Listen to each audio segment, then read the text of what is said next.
There was a scene of chaos and turmoil in Afghanistan as thousands were seen on the tarmac of Kabul's national airport. The Taliban is taking control of Afghanistan, and what that means for the U.S. is still uncertain.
The Taliban is taking control of Afghanistan capital Kabul on Sunday, ending what was a 20-year campaign for the U.S.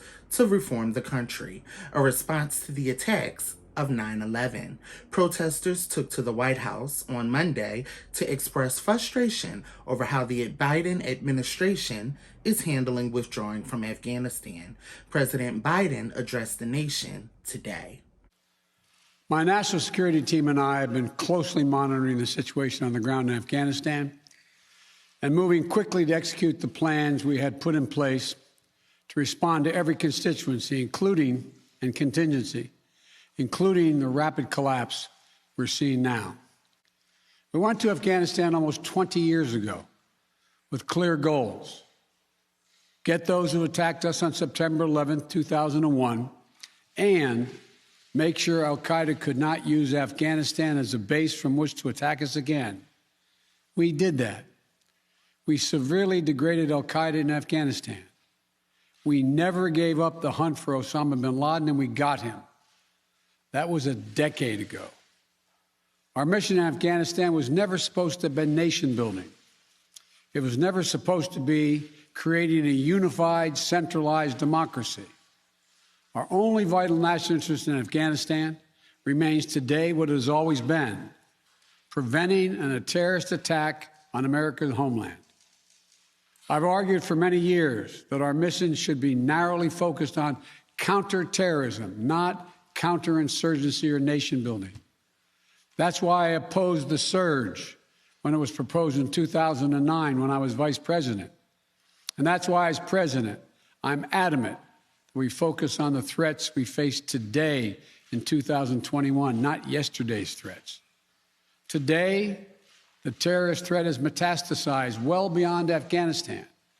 Al-Shabaab in Somalia, al-Qaeda in the Arabian Peninsula, al-Nusra in Syria, ISIS attempting to create a caliphate in Syria and Iraq, and establishing affiliates in multiple countries in Africa and Asia. These threats warrant our attention and our resources. We conduct effective counterterrorism missions against terrorist groups in multiple countries where we don't have permanent military presence. If necessary, we'll do the same in Afghanistan.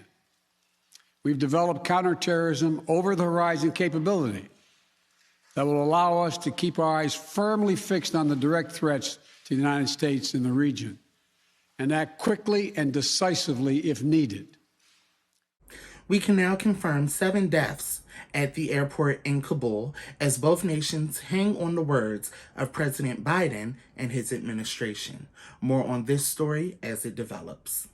Over 1,400 people are dead, and those numbers continue to rise after a devastating magnitude 7.2 earthquake hit Haiti on Sunday. Haiti had been short-staffed in terms of doctors due to the COVID-19 pandemic. The quake, which has left over 6,000 injured most seriously, adds to the lack of medical resources and staff problem. The following may be disturbing to watch. Viewer discretion is advised.